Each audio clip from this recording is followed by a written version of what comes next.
La mejor herramienta para formar docentes es la microenseñanza. Bienvenidos una vez más a mi canal.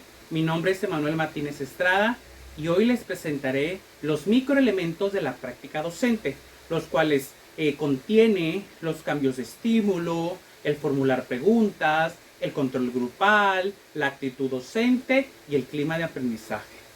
El primero, que es el cambio de estímulo, hace referencia a esa técnica individual, grupal, de enseñanza empleada por el docente para cautivar la atención del estudiante, para envolverlos en aquella enseñanza que se dará. Y este cambio de estímulo es con el fin o con el objetivo de cautivar y de captar ese enfoque que necesitamos para que los alumnos presten mayor atención al aprendizaje o a la enseñanza que se dará. Y esto permite retener mejor la atención de los estudiantes.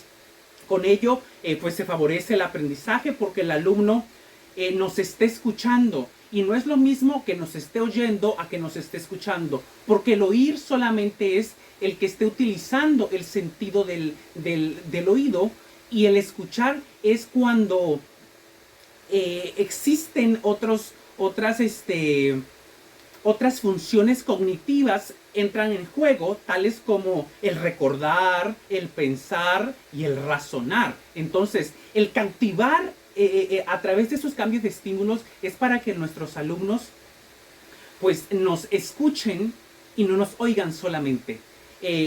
Nos daremos cuenta que la disminución o desaparición de una respuesta ante un determinado estímulo es cuando se fortaleció más el elemento de aprendizaje. Un ejemplo claro sería cuando un docente se desplaza de un lado al otro del salón. Vamos captando los movimientos, ponemos en alerta a los estudiantes, saben que estamos interesados en que ellos aprendan. Cuando se activan los estudiantes, ¿cómo se activan?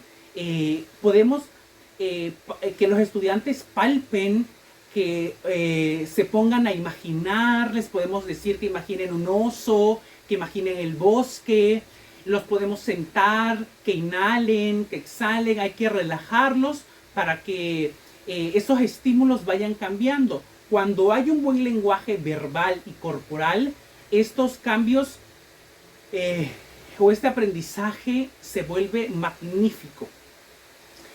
El segundo punto, que es el formular preguntas o la formulación de cuestionamientos, es cuando el docente hace preguntas para que los alumnos participen y se involucren en la clase.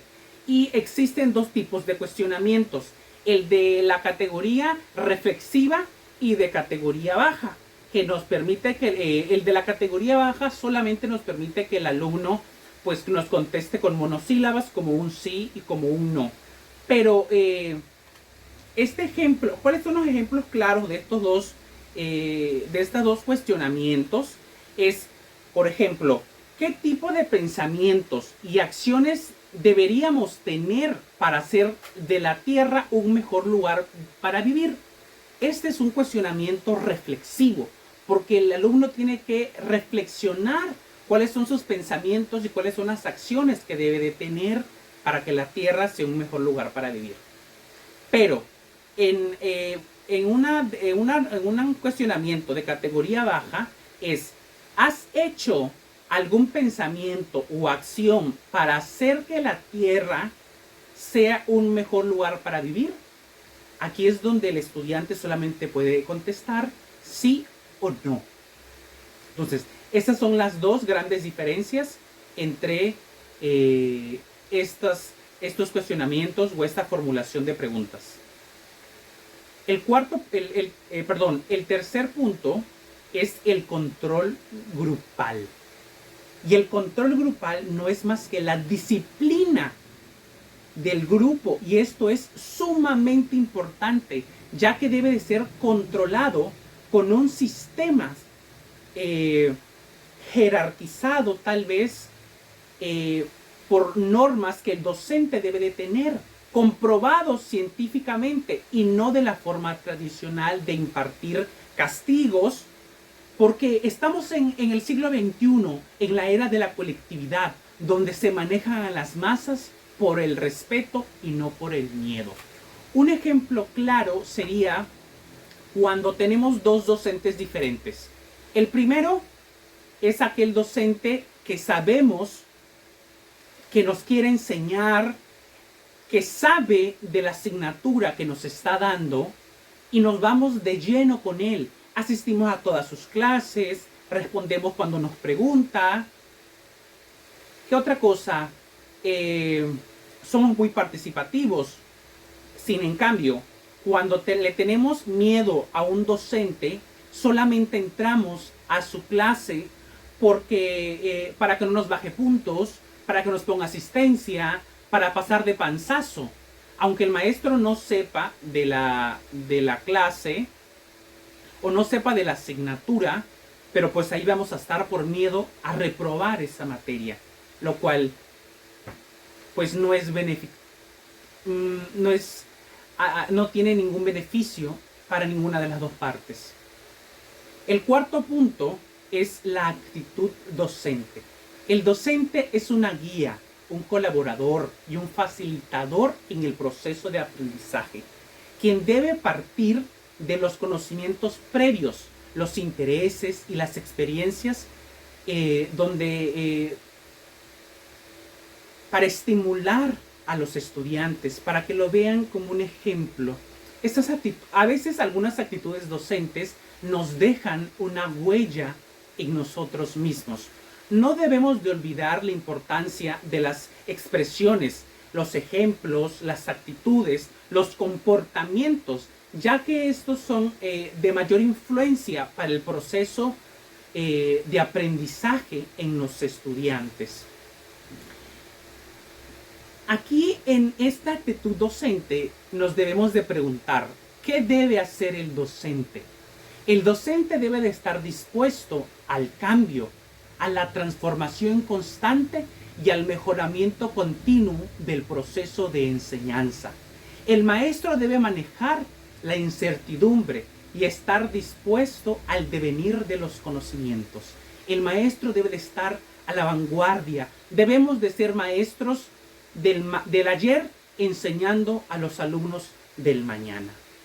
Un ejemplo, el maestro debe generar un puente de comunicación continua y constante y también efectivo con los estudiantes y con los compañeros de trabajo para proporcionar conocimiento personal y dialogar saberes.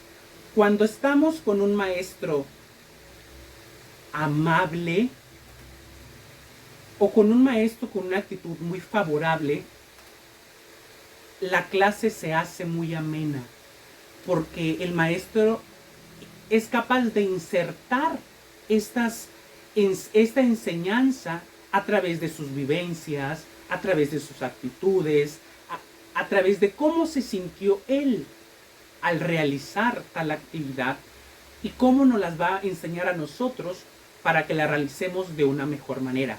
Y esto nos lleva al último punto, que es el clima de aprendizaje. Y esta es la interacción, la comunicación y el entorno en el que se encuentra el proceso de enseñanza-aprendizaje. El clima es donde sucede la magia del aprender, del enseñar. El clima de aprendizaje es donde se debe de haber respeto, tanto alumno, maestro, docente, alumno, alumno, alumno. Y de las tantas composiciones que haya dentro del grupo que estemos dando clases. ¿Y qué nos permite el clima de aprendizaje?